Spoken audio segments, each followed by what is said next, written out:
Muy buenas tardes a todos, bienvenidos otra semana más aquí a nuestro programa de YouTube, a las cofradías, en un programa en el que hoy vamos a hablar de algo más que de cofradías. Como siempre, vamos a ir más allá o en este caso más hacia acá. Vamos a hablar de Málaga, vamos a hablar de los malagueños, vamos a hablar de ese escenario en el que transcurre o transcurría habitualmente la Semana Santa a la que estábamos acostumbrados. Antes de entrar en materia, como siempre, vamos a hacer una parada para escuchar a Jaime Moreno con su lanzada. Vamos allá.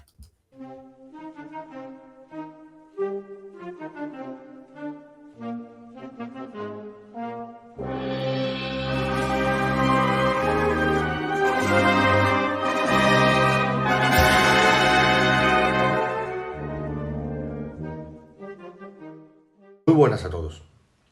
Hoy, y a modo de introducción sobre el contenido del programa, vamos a desplegar el plano de la memoria para, con perspectiva y desde una vista cenital, contemplar en su conjunto el extenso escenario que nos propone la ciudad desde ese punto de vista cofrade. A esta carta de navegación urbanística habremos de ir quitándole ya el manto del presente, esa malla industrial e impersonal que en muchos casos nos sostiene para poder bucear en la original red de hitos que bajo esta capa subyacen y que son los que las pasadas formas de vivir y habitar de los cofrades han dejado en pie como pétreos monolitos que guardan la esencia de nuestra antropología social y cofrade. Y es que vamos a necesitar descender hasta los abismos de la historia urbanística para poder crecer con ella y, de camino, ver cómo ha pasado el tiempo, para reparar en este viaje temporal, como hemos ido estirando la piel a la ciudad hasta romperla en un pasado no muy lejano y comprobar cómo hemos suturado las heridas con el hilo quebradizo de la voluntad política, la tosca aguja de la desmemoria y las manos de la desidia. Cuando partimos de la destrucción como modelo de creación, ya le hemos partido el alma a la ciudad. Hemos o han destruido la trama de nuestro argumento callejero y cofrade para llevarnos sin ninguna historia hasta un desolador páramo, al tosco encuentro sin magia ni misterio con nuestra historia de lo sagrado, hacia esos monolitos desnudos que viven sin los contrafuertes de su entorno y su recuerdo, donde residen nuestras desamparadas imágenes de veneración. El Perchel y la Trinidad bien saben de lo que estoy hablando. Nuestra personalidad tiene el carácter de nuestras circunstancias, es por lo tanto una identidad cambiante y coyuntural, un reflejo del complejo y el servilismo, un destello negro de una voluntad acomodaticia y sumisa al imperativo legal. Nuestro entorno no arropa y protege a las cofradías, las expone. Las hermandades hemos hecho cofradías para un entorno hostil, desangelado, inabarcable. Nos abrazamos sin valorar ni efectos a un desescalado colosalismo grandilocuente y nos dejamos debajo de ese plano que habitamos el intimismo, el caluroso refugio que debe de vestir a las cofradías y a la penitencia en la calle. Algo parece que estamos mejorando como sociedad que quiere vivir con su memoria, aunque sea después de mucha historia derribada. Y es ahora, cuando más proclives somos a valorar, admirar y conservar el legado, cuando parece que empezamos a ponernos de acuerdo como ciudadanos, cuando políticos y dirigentes cofrades, que nunca se enteran de nada, juegan a destruir lo poco que queda. La mundial o el nuevo recorrido oficial son dos latigazos más a un cuerpo maltratado al que apenas le quedan puntos de apoyo para sostenerse en pie. Hemos cambiado los hábitos de la costumbre y con ellos los de la ciudad. Hemos salido de los templos y sus ridículos y bajos dinteles para pertrecharnos en unas casas cubo que van salpicando de impersonal geometría entornos históricos, plazas y barrios, con un crédito a corto plazo, si miramos la línea del tiempo de nuestra historia, y con un devenir muy incierto. Hemos vuelto a callar y a obedecer ante el enésimo e impúdico magreo de nuestra identidad. Hoy es más fácil saber lo que somos que conocer lo que fuimos. La verdad debe estar oculta en esas fraternales geometrías, en las nuevas arquitecturas cofrades que esperemos al menos sirvan para confinar lo poco de integridad que le queda a nuestra memoria. Jaime Moreno, perdón, Miguel Díaz, muy A buenas. ver, es que es raro, claro, es que tú... Sí, es que es raro. No es lo normal que esté aquí, ¿verdad? Estamos moviendo piezas para que os deis cuenta, vosotros que nos estáis viendo, que al final da igual quién haga cada cosa, que nosotros creemos que más o menos queda igual. El otro día presentó Miguel la tertulia, Hoy hemos cambiado a Jaime por Miguel. Bueno, luego esta noche ya estaremos con Jaime. Dejamos a Miguel descansar. Somos polivalentes. Si es que esto es lo bonito de esto. Lo hacemos igual de malamente, como decía aquella letra. Bueno, Miguel, ¿cómo estás? Bien, aquí estamos. A mí es raro, ¿no? Que esté yo no solamente en la tertulia, sino en uno de los programas, ¿no? Y creo que, joder, además con una persona súper interesante, con un tema súper interesante, me da. Vamos a aclarar que tú hoy jueves, estás trabajando, esto está grabado, por eso no te vamos a tener esta noche y hemos decidido convenientemente explotarte en este programa vespertino. Sí, hoy me toca a mí estar por aquí y ahora después pues Jaime estará por el otro lado y no estaré yo. Entonces... Bueno, hoy vamos a hablar, Miguel, de Málaga y de los malagueños, como decía al principio. Es algo que da para mucho de qué hablar. De hecho, en tertulias anteriores hemos hablado de ese ser cofrade malagueño. De la semana pasada, de hecho, hablabais en la tertulia sobre la irrealidad de la Cuaresma en Málaga, esa vida irreal de los cofrades durante el año. Y hoy le vamos a dar una vueltecita, ¿no, Miguel? Sí, no, siempre estamos con el tema de las cofradías, rondando esas cositas. Y hoy vamos a hablar de Málaga, básicamente, ¿no? Por hacer un resumen rápido, ¿no? No hablamos siempre, ¿no? Muy recurrente esto en los pregones, ¿no? Lo de la Jerusalén malacitana, la Jerusalén malagueña. Hoy vamos a hablar de Jerusalén. Es decir, hoy vamos a hablar del escenario, vamos a hablar de dónde se desarrolla el teatro, de los actores que forman el teatro, de cómo ha ido cambiando el teatro a lo largo de los años, que vemos imágenes, ¿no? Ahora que tenemos tiempo y que no sabemos ya de dónde sacar los vídeos para un poquito quitarnos del tema, vemos a veces como retransmisiones de hace 30, 40 años que no conocemos ni lo que vemos prácticamente. ¿Cómo no? Como no solamente ha evolucionado la Semana Santa, ha evolucionado las imágenes y la forma de procesionar, sino que ha evolucionado lo que hay alrededor. Todo, efectivamente. ¿No? Entonces... Y para eso, hoy vamos a contar con una persona que tiene una mirada a la ciudad diaria. Es una persona que ahora me lo confirmará él, pero es del equipo fundador de La Opinión de Málaga, si no me equivoco. Es Alfonso Vázquez, la persona de la que estamos hablando. Alfonso, muy buenas, muchas gracias, porque además sabemos que tú eres de prodigarte poco en esto de las cofradías. Sí, es verdad que yo de niño estaba muy vinculado y disfrutaba mucho de la Semana Santa. Soy creyente, pero no soy cofrade. No estoy vinculado a una cofradía en concreto, aunque sí estuve un tiempo en los servitas, eso sí, ¿no?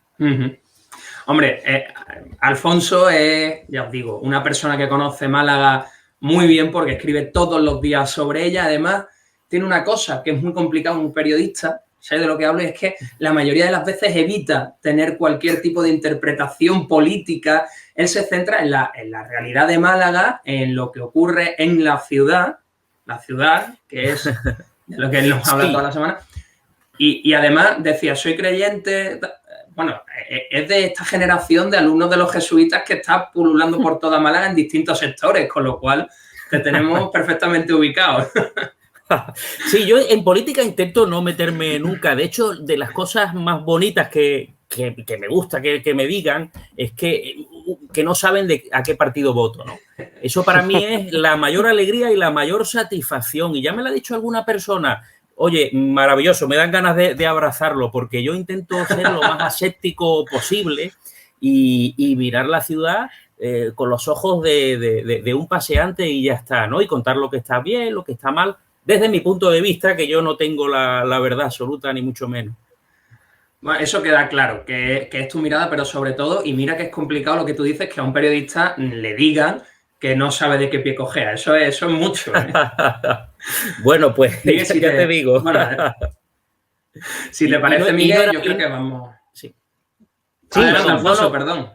No, es que soy un poco bromista, entonces meto muchas pullas y esto está muy mal para el directo. No, que te digo que no era ningún familiar el que me lo dijo, ya está. No, porque precisamente los familiares saben perfectamente el pie del que cojeamos. Sí. Bueno, Miguel, vamos a hincarle el diente a esta historia que hemos querido dividir en dos partes. Una primera parte más cortita para hablar de lo más grande, que es la ciudad, el urbanismo, el escenario, y una segunda parte en la que vamos a entrar sin ningún tipo de interés en volvernos aquí eruditos, pero vamos a hablar un poquito de antropología malaguita, que Alfonso sabe de eso. Vamos a ello, Miguel.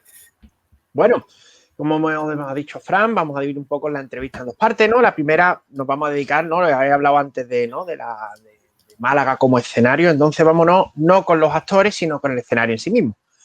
Primero con el urbanismo, ¿no? El urbanismo de la ciudad, una ciudad en aluvión, una ciudad que no solo ha crecido en arquitectura nueva hacia los barrios, sino que prácticamente en los últimos 20 años ha rehecho el centro, ¿no? El centro de hoy día no tiene que ver nada con el centro de hace 20, 30 años, ¿no? A raíz de la obra que se hizo en Callelario, y queríamos preguntarle un poco cómo ha determinado, cómo ha influido eso o cómo cree, Alfonso, que ha podido influir ese rehacerse del centro en la Semana Santa, en las cofradías. Pues mira, yo creo que muchísimo, porque el centro está hecho ahora mismo una maravilla, con una cantidad de calles peatonales, de casas rehabilitadas. La oficina de rehabilitación del centro ha hecho un trabajo maravilloso en los últimos 20 años y eso ha hecho que también crezca un poco que cambie el punto de vista de las cofradías, ¿no? Hoy día nos parecería una barbaridad, algo fuera de lugar, un tinglao, por ejemplo, ¿no? Y poco a poco, es decir, efectivamente era una cosa muy nuestra, pero no todo lo que es muy nuestro es hermoso y tiene que ser perdurable en el tiempo, ¿no?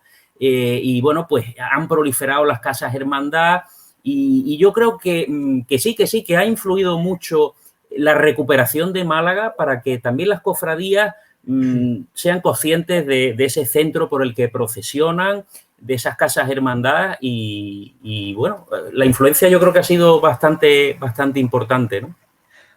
Hablaba Alfonso de esa influencia, de esa importancia de la oficina de rehabilitación del centro histórico. Estamos hablando, pues eso, quizá de los últimos 30 años, una cosa así. Yo creo que viene incluso a raíz de aquella famosa campaña de Salvemos la Catedral, donde Málaga se dio cuenta de que ahora, y perdón que me lo traiga a la actualidad, ahora que hay tantas movilizaciones en Jaén con asuntos políticos, porque les habían prometido un centro logístico que al final no le dan, y Jaén, y me decían el otro día que Jaén para que se movilice es casi imposible. Eso es algo que en Málaga ocurría prácticamente así, al menos en la percepción que yo tengo, y que con aquel Salvemos la Catedral cambió un poco la forma de plantear esas disyuntivas por parte de los ciudadanos. Ahora tenemos el Salvemos la Mundial, que no se pudo salvar, ahora está el no al rascacielos, que parece que no va a ser un no, pero por lo menos sí es cierto que hay un movimiento civil, un movimiento ciudadano que se preocupa por lo que hay en su ciudad. Efectivamente, hombre, si nos vamos un poco más atrás, ya empieza con ese movimiento por la Universidad de Málaga, ¿no? Esa movilización que finalmente lo hizo posible, ¿no? Pese a la resistencia de las autoridades universitarias granadinas, ¿no? Y luego también tenemos la reivindicación de la aduana para Málaga, que fue un poquito más anterior y que, bueno, permitió que tengamos hoy dos museos maravillosos, el Museo de Málaga, que lo tengamos allí, y que no sea eso una comisaría y que sean, en fin, despachos bastante lúgubres para funcionarios, porque, bueno, pues por cuestiones familiares de niño iba por allí y la aduana era muy lúgubre y estaba llena de muebles viejos. Algunos de ellos terminaron tirados directamente en la basura, no se podían ni cambiar de sitio, ¿no? Y sí, efectivamente, tiene razón, eso de la catedral fue también un pelotazo, un gran empuje para la conciencia cívica, ¿no? Yo creo que en general, ante lo que estamos es ante un aumento de nuestra autoestima, ¿no? Como malagueños, ¿no? Eso está claro. Entonces, de todas partes se va sumando y se va creando este movimiento que lo que hace es mejorar la ciudad. Es verdad que a veces, ¿cómo se mejoran las ciudades? Yo siempre he creído que siendo crítico con ellas. Si dices que todo es maravilloso, pues no se consigue nada. Todavía me acuerdo pues cierta prensa que decía que Marbella estaba muy bonita en tiempos de Gil, maravillosa. Bueno, hombre, pues resulta que detrás de esa belleza y esos guardias a caballo y todo eso, pues mira lo que había, ¿no?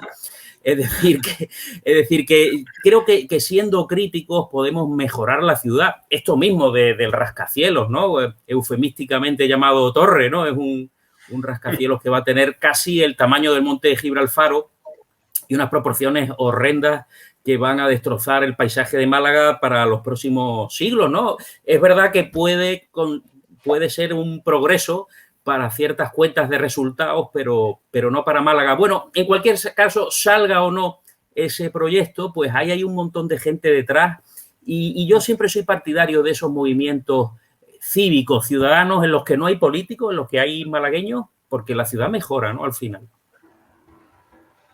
Alfonso, y en la misma línea que estás hablando tú, es que digo por enlazar con la siguiente pregunta porque me parece curioso, ¿no? En plan, hablamos de la lucha, ¿no? De la lucha y de los movimientos sociales y de la conciencia. ¿Cómo hablamos de eso y a la vez yo que tampoco, a ver, yo soy aquí de los tres más jóvenes y tampoco que tenga yo mucho recorrido, pero también me da la sensación de que Málaga ha sido también la que más cierto patrimonio, ciertos edificios, cierta arquitectura la ha sustituido de manera flagrante durante una serie de años, sobre todo los años 60, como fue, por ejemplo, el convento de la Merced, que lo dejó prácticamente morir y ahora hay un shawarma y un bar de copas. Sí. Es decir, hablamos por un lado de eso, ¿no? De la conciencia de Málaga como grupo, ¿no? Lo que pasó tal. Y por otro lado, hemos tenido una destrucción patrimonial que yo creo que en pocas ciudades, vamos, habría que mirar si es comparable con otras ciudades andaluzas de nuestro entorno, pero claro, absolutamente tremenda. Sí, bueno, es que, claro, la presión turística, tú miras lo que ocurre en otras ciudades del litoral español y pasa igual, ¿no? Te vas a Alicante y te encuentras unos edificios que tú dices, te echan las manos a la cabeza. Las ciudades turísticas del litoral tienen esa presión, una presión urbanística muy grande. En Málaga llegó hasta el extremo de que los constructores y los promotores llevaron a juicio al Ayuntamiento de Málaga, anularon en los años 60 el plan general de urbanismo y durante unos años, que no recuerdo si fueron 6 o 8 o algo así, pero suficiente, Málaga se estuvo rigiendo por unas normas urbanísticas de 1905 o 6. De ahí vienen todas las salvajadas, como es el barrio de la Malagueta. El barrio de la Malagueta, que tiene un volumen de edificabilidad mayor que la isla de Manhattan, hay más edificios por metro cuadrado ahí que en Manhattan, iba a ser un barrio turístico de casas bajas, de casas mata, con placita. Iba a ser una especie de barrio de Santa Cruz para turistas, ¿no? Eso fue un proyecto que, bueno, también lo conozco por motivos familiares, que se echó atrás porque había muchísimo dinero de por medio y, claro, nació la Malagueta, ¿no? Es decir, lo que pasa que, efectivamente, esos años fueron de auténticas salvajadas. La carretera de Cádiz fue una especie de carrera del oeste a ver quién construía más y quién dejaba menos zonas verdes. Pero incluso también en la zona este. Yo conozco una operación urbanística en El Palo que fue terrible, es decir, los constructores consiguieron, hablando con un ministro, que el parque que iba a ir en el centro del barrio pues se trasladara al extremo del Palo, ¿no? Que es el parque de Pipi, ¿no? De José Suárez, no recuerdo. Suárez Pipi. Creo que sí, pero sí. Bueno, pues ese parque...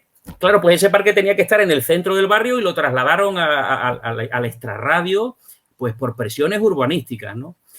Ahora, hombre, pues ahora está la presión ciudadana, hay una mayor conciencia. Es verdad que hay zonas de Málaga que parece que estamos en Atenas con edificios, en la misma Alameda principal nos encontramos un bloque de 9 plantas y tú dices, Dios mío, pero ¿quién ha construido esta barbaridad? O el edificio de los militares, el edificio legal de Gibraltar.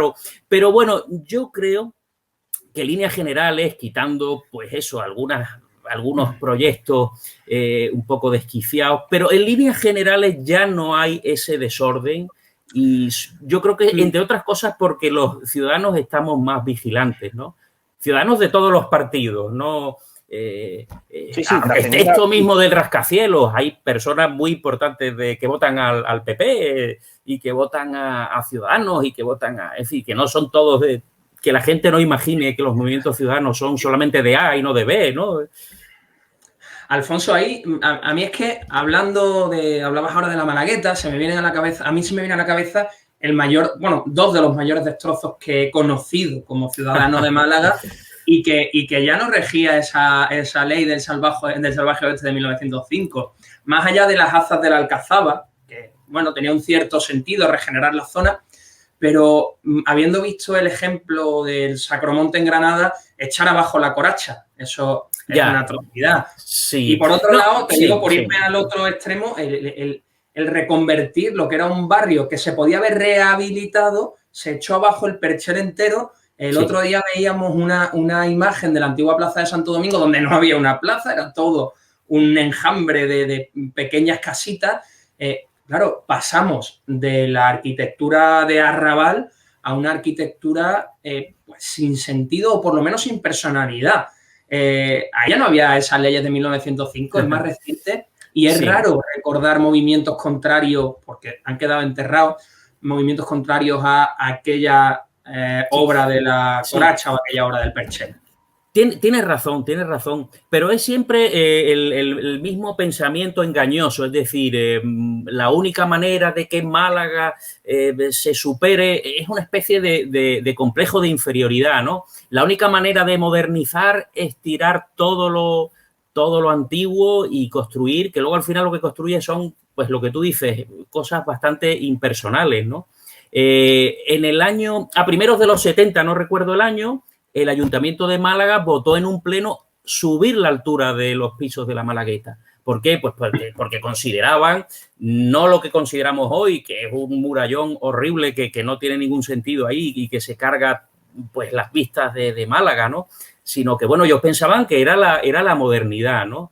Es siempre ese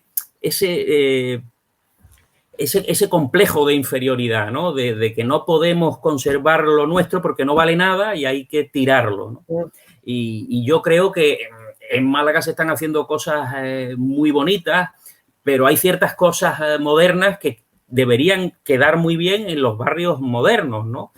Por ejemplo, el Hotel de Moneo, pues mira, se construye en una zona que originalmente era el doble de altura de lo permitida, porque está dentro del centro histórico.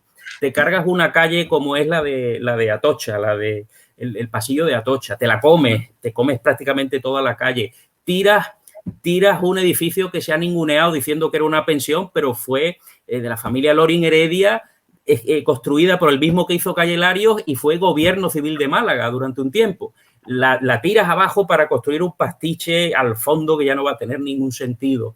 Actuaciones de ese tipo tan intrusivas en el centro histórico me parecen absolutamente provincianas y todo parte del complejo de inferioridad de que venga un arquitecto de renombre y que eso nos va a poner a Málaga no sé dónde. Las plantas de parking hacia abajo también dan mucho dinero, que el boquete nada más hay que verlo que van a poder caber ahí.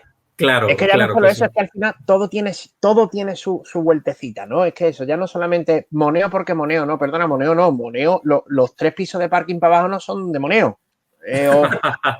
No, y que Moneo tampoco, es decir, Moneo tiene un premio Pritzker, es un arquitecto indudable, pero también ha hecho barbaridades. Vete a Ávila, cómo ha dejado una plaza de allí, que es para llorar.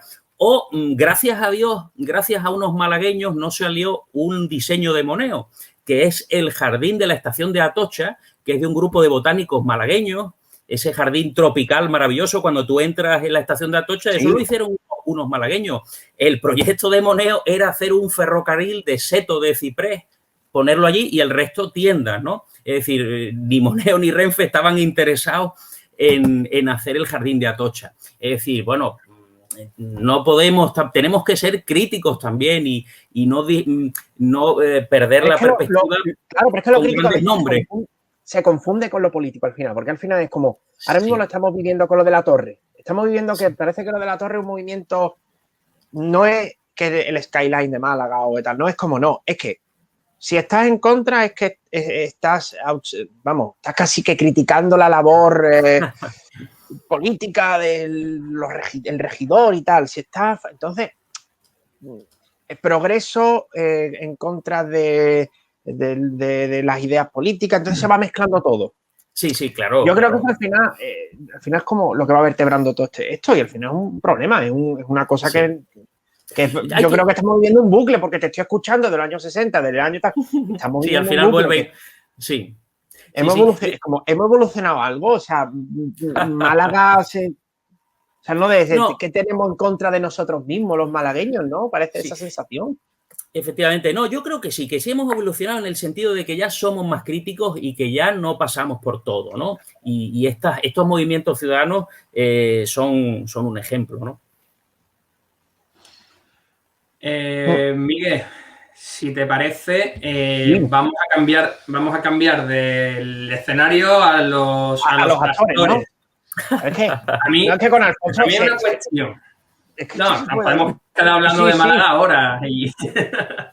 No, pero hay una cuestión curiosa que yo cuando escribía con Alfonso en La Opinión, escribí alguna vez, pero así como abuela pluma, porque de repente un día me di cuenta de eso y es ese cambio radical en la sociedad malagueña que ocurre quizá entre finales de los 80, principios de los 90, cuando yo voy a hablar de esa moda que explota de las cofradías. Lo vemos por todas esas cofradías nuevas que se fundan, se refundan, etcétera.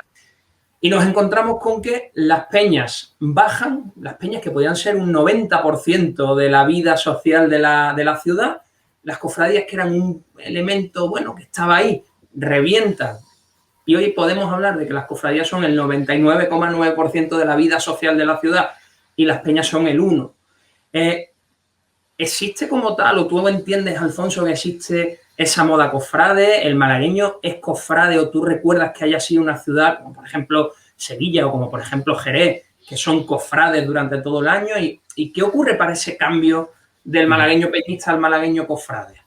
Sí, tienes toda la razón. Eso ha ocurrido. Yo creo que en general, porque casi todos los movimientos sociales de ese tipo pues han ido decayendo. Las peñas, pero las asociaciones de vecinos igual han caído en picado. Quedan muy pocas que se dediquen a reivindicar las cosas de los barrios y muchas de ellas lo que ofrecen ya son talleres, o sea, se han convertido en otra cosa, ¿no? Y es verdad que las cofradías sí se han mantenido y, como tú dices, ahora mismo son el 99,99% del tejido asociativo real, son las cofradías. Yo no creo que en Málaga exista esa vinculación tan estrecha, yo diría a veces enfermiza, pero entenderme bien, no negativa, sino en sentido simpático, que del cofrade sevillano con su cofradía y con su ciudad no hay tanta vinculación, pero sí que es una vinculación muy importante que pasa de padres a hijos y que va más allá de la anécdota, y yo incluso diría que va más allá del acto social. Es decir, si uno escarba en las cofradías, ve efectivamente que hay una serie de personas que solamente tienen relación con su cofradía una vez al año y quizá eso les permite la facilidad de vincularse y de hacerse de la cofradía, porque es una obligación al año, pero sí que hay un núcleo muy importante de personas vinculadas todo el año y lo que se ha visto a su vez es un aumento espectacular de las labores sociales de las cofradías. Es decir, de 20 años para acá, muchas cofradías no tienen que envidiar nada a una ONG, ¿no? Por la cantidad de actividades que desarrollan, ¿no? Y eso hace que también atraigan a otro tipo de público, otro tipo de malagueños, perdón, más que de público, queda muy clientelar, otro tipo de personas, de malagueños muy interesados también en el compromiso. Es decir, bueno, yo saco a mis titulares, pero a cambio a lo largo del año pues echo una mano, pues me pongo en el supermercado tal día o ayudo en el economato y en ese aspecto me parece estupendo, ¿no? Si a eso sumamos que las cofradías han contribuido a embellecer Málaga, desterrando esos espantosos tinglaos que, bueno, que sí, que tenían su gracia en su época, pero y ahora tenemos casas hermandad, pues bueno, pues todo suma y creo que todo es bastante positivo, ¿no? Yo en ese aspecto quiero ser, a lo mejor vosotros como cofrades sois más negativos, yo tengo un punto de vista quizá más bueno, pues mucho más positivo, creo, ¿no? Que a lo mejor que un cofrade normal. Miguel, Alfonso, es que, esto no tiene que ver con el guión que seguimos, pero hablando de esto de Málaga, ¿no? Y si Málaga es cofrade, Málaga no es cofrade, yo quiero poner dos ejemplos que lo has dicho al principio. Has dicho, no sé si lo has dicho fuera de, vamos, que no recuerdo si lo has dicho fuera de grabación o dentro de grabación. Tú fuiste cofrade. Sí, no, pero te voy a contar. Te voy a contar, mi caso es muy especial.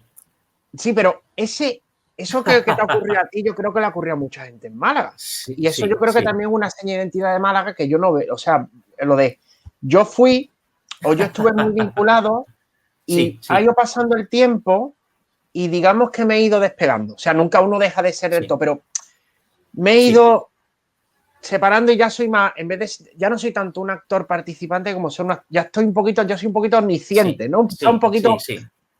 Sí. ¿Crees que eso a mí para mí es muy malagueño? Eso es muy malagueño. Es lo que te pasa a ti, lo veo yo en mi familia también y lo he visto en muchos sitios. En Málaga, ¿eh? Sí, efectivamente. Efectivamente, eso pasa. Yo es que no puedo generalizar. ¿A qué crees que es debido? Vamos, yo te puedo contar mi caso, que yo estaba vinculado a Servitas por Rafael, por el prior, y lo que pasa, es que soy malísimo para los... Perecea, por Dios. Perecea, sí, he estudiado con el hijo. Y Rafael Perecea. Y bueno, falleció muy pronto y mi vinculación se perdió un poco por ahí, ¿no?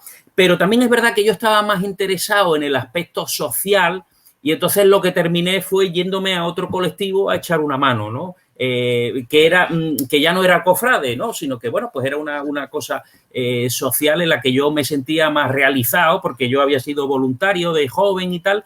Y en ese aspecto, bueno, yo como creyente me sentía más útil ayudando y también es verdad que en mi caso, pues yo soy una persona, un malagueño muy atípico porque me gusta la Semana Santa, pero no me gusta la bulla. Entonces es una contradicción porque, claro, para disfrutar ante, yo qué sé, la esperanza, el rocío, pues la bulla te la tienes que tragar, ¿no? Pero sí es verdad que me gustan las cofradías más pequeñitas, Santa Cruz, Servita, pues no sé, me llenan más, ¿no? Me llenan más sin desmerecer el maravilloso espectáculo que ofrecen las cofradías grandes, ¿no? Faltaría más, ¿no?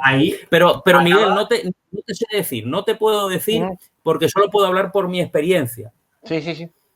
Acabas de dar en la clave con la siguiente pregunta que teníamos planteada y es el maravilloso, el magnífico espectáculo. La historia nos dice que la Semana Santa de Málaga en los años 20 se empieza a gestionar y a concebir como un espectáculo. Aquellos suntuosos desfiles profesionales, exacto, a los que Antonio Baena Gómez trata de dotar de un aparato para, básicamente, que no se me entienda mal este año de su centenario, pero para básicamente gestionar ese espectáculo, ingresar y poder engrandecer bueno, pues todo lo que había alrededor, los enseres de las hermandades y demás. La ciudad... ¿Crees que tiene esa verdad? Lo hablábamos antes, pero la ciudad, los malagueños, ¿tienen esa relación con la Semana Santa o es realmente un encuentro hoy en día exclusivamente o mayoritariamente económico y turístico? Bueno, vamos a ver. No, yo creo que la Semana Santa forma parte del carácter del malagueño, ¿no? Lo quiera o no. Yo durante un tiempo, cuando era más joven, era joven, era puñetero, era crítico y mira, pues ¿por qué salen tantos militares? ¿Por qué no sé cuánto? Bueno, yo ya he comprendido que es su idiosincrasia. Yo antes era crítico, digo, bueno, ¿y por qué no salen con túnica? Porque los carteros no van vestidos de carteros, ¿por qué los militares sí, no? Bueno, eso lo decía yo desde hace 25 años. Ya he comprobado y ya me he dado cuenta que es la idiosincrasia de Málaga, ¿no? Y es así la Semana Santa. En cuanto a la relación que tienen los malagueños con la Semana Santa, pues hay de todo. José María González Ruiz, el cura, el canónigo, me contaba una anécdota porque a él no le gustaba la Semana Santa, él se iba a Barcelona. No le gustaba el jaleo, no le gustaba. Y él me contaba una anécdota de un que él se quedó sorprendido porque un amigo suyo había sido elegido hermano mayor y le dijo, pero vamos a ver, si tú eres ateo, y dice, bueno, ¿y qué tiene que ver eso con que yo sea hermano mayor, no? Bueno, yo creo que hay un núcleo muy, muy importante de malagueños que sienten la Semana Santa y que están detrás, ¿no? Que están detrás de ella. Otra cosa es desde el punto de vista teológico. Es decir, desde el punto de vista teológico sí creo que hay una asignatura pendiente, porque es muy triste que el domingo de resurrección se va a media Málaga a la playa y si hace buen tiempo, y está la procesión en el día más importante de la Semana Santa desde el punto de vista educativo, pues el final y lo que explica la religión cristiana, la religión católica, es la resurrección de Cristo, y allí no hay nadie. Eso es penoso, ¿no? Entonces ahí nos falta, ¿no? ¿Cómo, perdona? Que igual ocurre con el Corpus. Igual ocurre con el Corpus. Entonces ahí sí nos falta decir, no tiene sentido que tú te movilices, que vayan miles de personas el Viernes Santo y no sé cuánto, y ya ha terminado todo para ti. Pues espérate que no, que queda lo mejor, que Jesús ha resucitado, ¿no? Entonces ahí sí que cojeamos un poco, ¿no? Yo creo. Pero bueno, eso pasa en toda España, ¿eh? En Francia, sin embargo, ellos lo que celebran es la Pascua de Resurrección, ¿no? O sea que, bueno, quizás ahí ya tiene eso que ver con la enseñanza de la religión, con la teología, y quizás ahí, pues no sé, a lo mejor las propias cofradías también tenían que aportar y que insistir en ese aspecto, ¿no? Para vivir plenamente la Semana Santa, que es desde el domingo de Ramos al domingo de Resurrección, no irte a la playa el fin de semana y olvidarte ya el Viernes Santo, que ya ha terminado la Semana Santa. Entonces no tiene sentido, no has aprendido nada, ¿no? Claro, pero es que al final la Semana Santa, bueno, es que es una fiesta, vamos, una fiesta. Es que al final es que es una fiesta. Vamos a ver, que la parte evidentemente tiene el trasfondo que tiene, porque esto es que es lo que es, pero es que al final yo creo que en Málaga, en Andalucía y tal, se vive como un momento, vamos, yo por ejemplo en Málaga, yo que llevo viviendo ya varios años fuera y tal, yo lo veo como un reencuentro de mí mismo con donde me he criado, de donde soy, y es una semana muy de estar con mi familia. O sea, que para mí es como si fuera una Navidad. No sé si... Sí. ¿Sabes? Yo creo que también un reencuentro de Málaga consigo misma, ¿no? Porque realmente no tenemos otra fiesta que, por ejemplo, lleve eso, los barrios, que haga que toda la ciudad y que todo el mundo participe de esa manera, no de esa manera tan arraigada, ¿no? Un barrio yendo al centro, una imagen, o las devociones que tenemos, por ejemplo, ¿no? Como el cautivo, o como Mena, por ejemplo, con el tema también de la relación con la religión.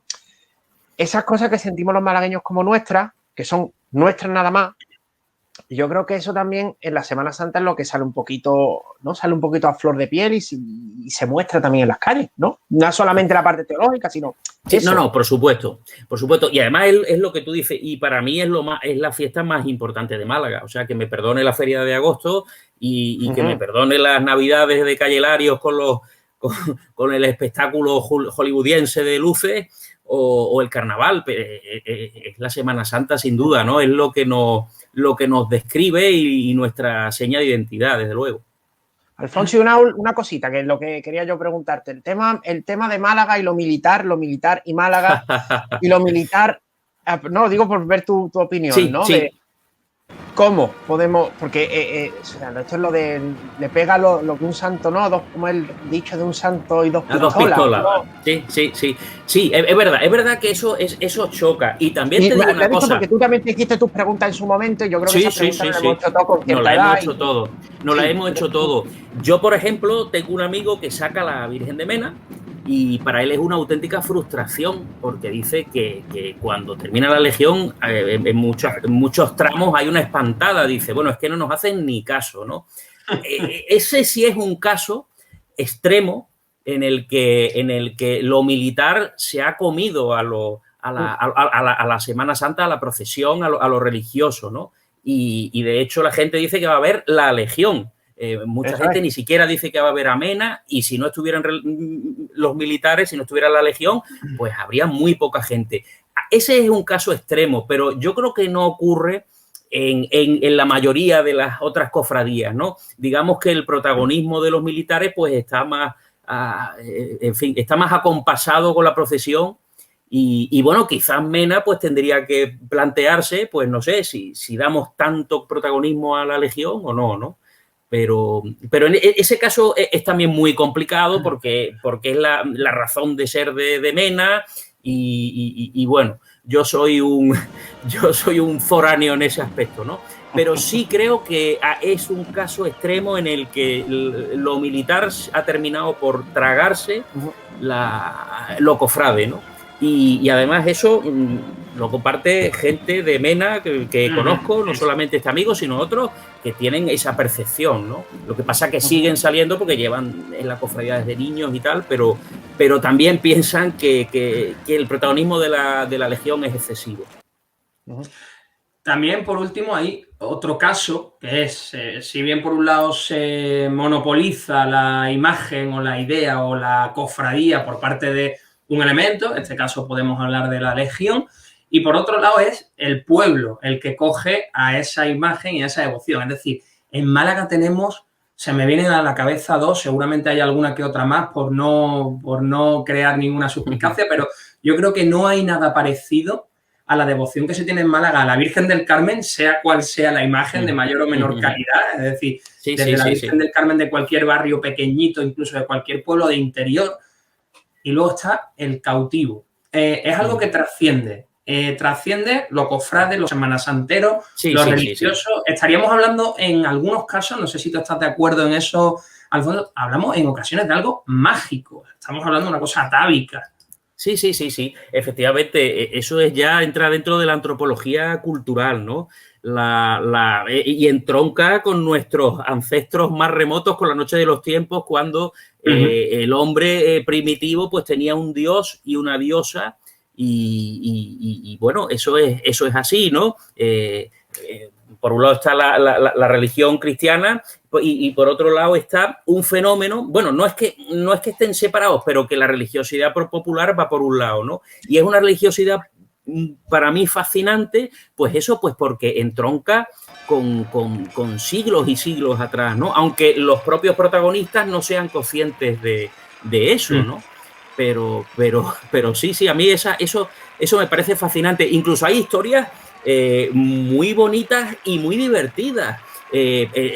Según tengo entendido por un libro que publicó un amigo mío, José Antonio Barberá, la Virgen del Carmen del Palo se convierte en patrona del Palo porque, en patrona, resulta que la Virgen del Rosario, que sale en octubre, era la que bendecía tradicionalmente las aguas en el Palo, pero como llovía siempre ese día tal, los paleños dijeron, mira, vamos a cambiar esto de la procesión de la Virgen para que bendiga las aguas y nos pasamos al Carmen, que hace buen tiempo y que es julio y que es la Virgen de los Pescadores. Entonces, por cuestiones climáticas, se cambió o sea, la Virgen del Rosario dejó de bendecir las aguas y ahora es la Virgen del Carmen, ¿no? Bueno, y ya tiene una importancia vital, ¿no? En toda Málaga. Vamos, que hay Virgen del Carmen hasta en Olía, ¿no? O sea que claro. Alfonso, por terminar, porque digo, vemos al cautivo, al Carmen, si nos vamos a la ciudad, casi, por decirlo igual, casi la ciudad cofrade por excelencia, nos encontramos con otras dos, sobre todo, devociones que son, claro, y que trascienden todo, Macarena y Gran Poder, son pues lo mismo. Estamos hablando de lo que tú decías, del dios y la diosa de los antiguos humanos. Sí, es lo mismo y también es un espectáculo fascinante. Y yo en ese aspecto aprovecho, aunque yo sé que, digamos que la percepción ha cambiado, los tiempos han cambiado y la mayoría de los cofrades malagueños son sensibles a otras bellezas. Vamos a hablarlo así, ¿no? Yo animo que la gente vea la Semana Santa de Sevilla, igual que disfruta de las de Málaga o las de cualquier pueblo de Castilla, ¿no? Yo creo que los cofrades de Málaga han cambiado también su evolución en su forma de ser y cada vez se abren más a los demás, ¿no? Yo, de pequeño, yo me iba con mi abuelo, que fue hermano mayor de la Pasión, de la Victoria y del Rocío, y me iba a un hotel de Sevilla yo estaba la mitad de la semana en Málaga y la otra mitad me iba a un hotel de Sevilla con 15, 16 años, donde se juntaban muchísimos hermanos mayores, algunos conocidísimos, pero todos iban de extranjis porque no querían decir que estaban en Sevilla, porque dice que entonces le iban a tirar piedras en Málaga, y entonces estaban la mitad de la Semana Santa viendo la de Málaga y la mitad la de Sevilla. Oye, pues ¿por qué no? ¿No? Me parece una cosa muy, muy bonita, ¿no? Que hagamos todos turismo y disfrutemos de Málaga. Oye, y que vengan aquí también sevillanos y vean las bellezas que hay en Málaga, ¿no? Lo bonito que es nuestra Semana Santa. La A92 y YouTube lo cambió todo. Todo, efectivamente. Hacen los dos grandes hitos, la A92 y YouTube. Afortunadamente. Sí. Alfonso, un placer haber estado contigo hablando de Málaga, que es, bueno, pues lo que más nos gusta. Gracias. Pues igual se me ha pasado el tiempo volando y nada, encantadísimo. Y disculpadme porque mis conocimientos cofrades son limitados, pero os mando un abrazo y también a todos los que nos estén viendo. Pues Alfonso, un placer. Nos vemos y muchísimas gracias. Muchas gracias, Alfonso. Bueno, Miguel, qué ratito más bueno. A mí me gusta leerlo y la verdad que este rato que hemos echado con él hablando de Málaga, de las cofradías, de los cofrades. Sí, hablando de Málaga. No me he dado cuenta. Nos pasa habitualmente cuando estamos Jaime y yo, que se nos pasa el tiempo volado, pero es que... Sí, real. Absolutamente. Yo que no estoy acostumbrado a estar en estos programas, real que sepa que esto da para horas y horas, vamos. Que... ¿No te das cuenta? Yo de repente miraba, ¿no? El relojito este que pone el programita y decía, vale. ¿Ya? Muy bien. Bueno, nada, no te voy a despedir, pero en realidad es una tontería despedirte porque ahora voy a meter una cortinilla, una entradilla y vas a volver a salir tú. Sí, claro. Ya está, que oye, pues me ha gustado. Sí, señor. Ya lo siguiente es que Jaime presente la entrevista contigo y yo me quedo tranquilito, que yo tengo... Sí, no, ya lo que nos queda es lo que dijimos el otro día, lo de auténticamente ya conseguir echarte y eso ya directamente estamos en ello. Poco a poco. El proyecto no pertenece a nadie, es del viento. Miguel, bueno, vámonos. Que nada, que ya está, que te digo que hasta ahora, porque te vamos a ver en tu columna de humo y que ya está, que muchas gracias y nos vemos jueves que viene. Nos vemos jueves que viene, sí, señor. Adiós, muy buena. Lo dicho, nosotros vamos a seguir esta noche, a las 10 de la noche, en directo aquí en YouTube, con nuestra tertulia, una tertulia donde vamos a hablar de urbanismo, de cofradías, de Málaga, de lo que salga, porque hemos acabado hablando casi de esa antropología, de esas costumbres atávicas que tenemos los seres humanos, así que eso es lo bonito del mundo de las cofradías, que podemos tocar todos los palos. Y por seguir tocando, vamos a quedarnos con Miguel, con su columna de humo. Nos vemos esta noche a las 10. Hasta luego.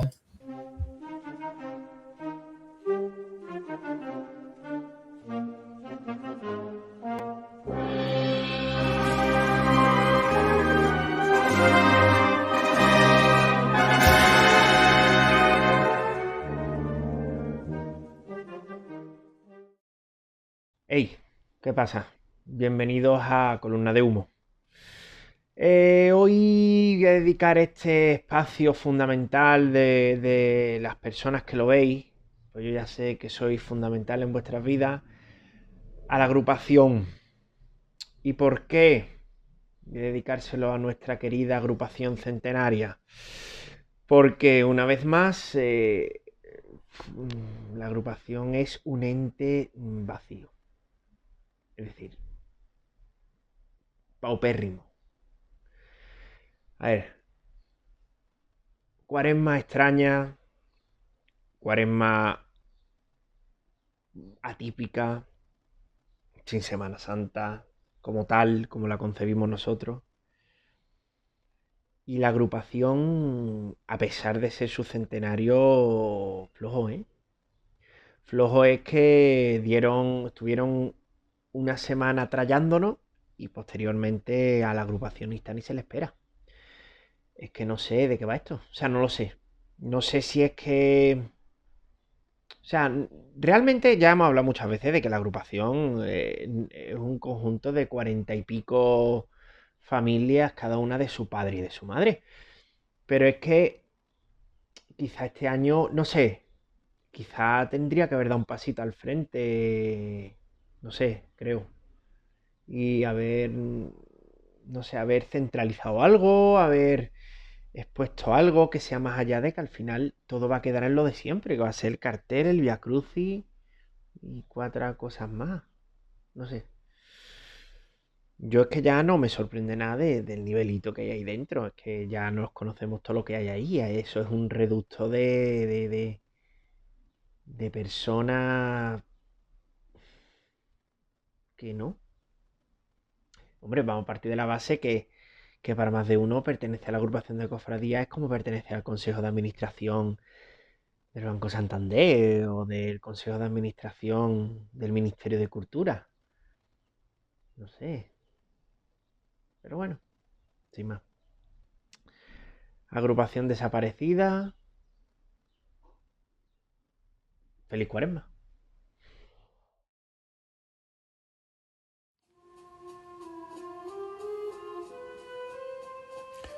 Con este recio porte atravesaba esta segunda versión que tallará Palma Burgos del Señor de la Humillación y Perdón, la calle del Marqués de Larios mediada la década de los 40.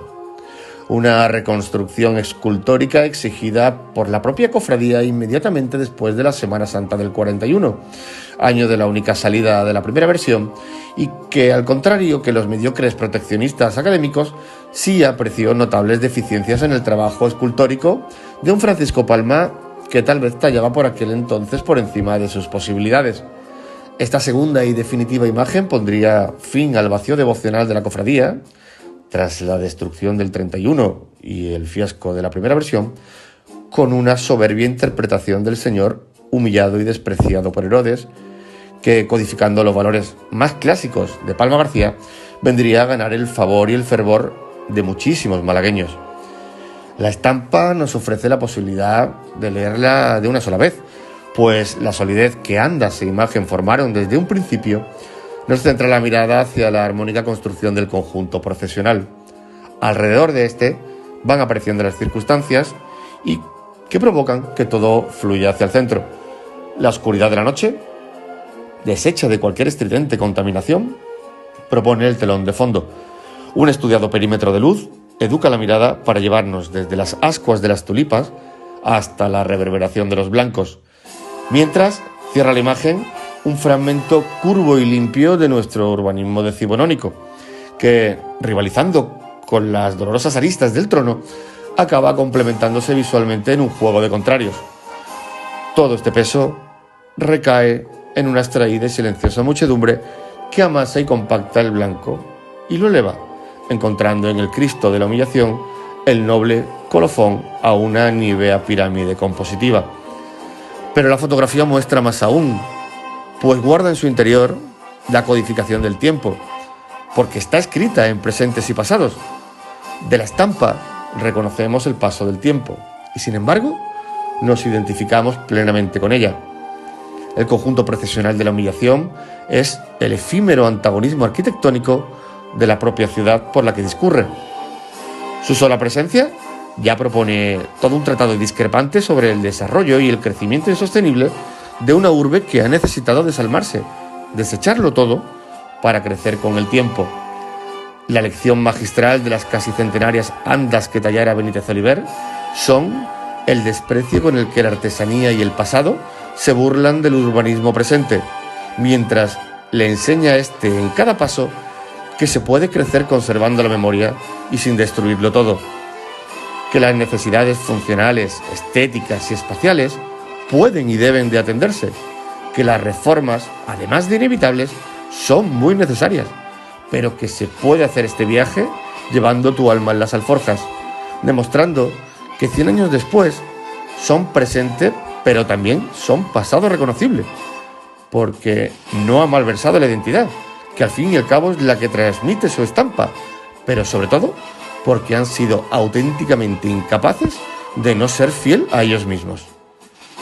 Ahora, y con tantos aniversarios pasados y por venir, parece una ocasión para poner negro sobre blanco la indefinición de una magistral figura que sigue descontextualizada sobre un paso que debiera ser de misterio. Mientras esto llega, que esperemos sea pronto, la postrada y noble figura del Señor seguirá encontrando en los vacíos páramos de su extinto barrio el desprecio de los muchos Herodes que le dejaron desnudo.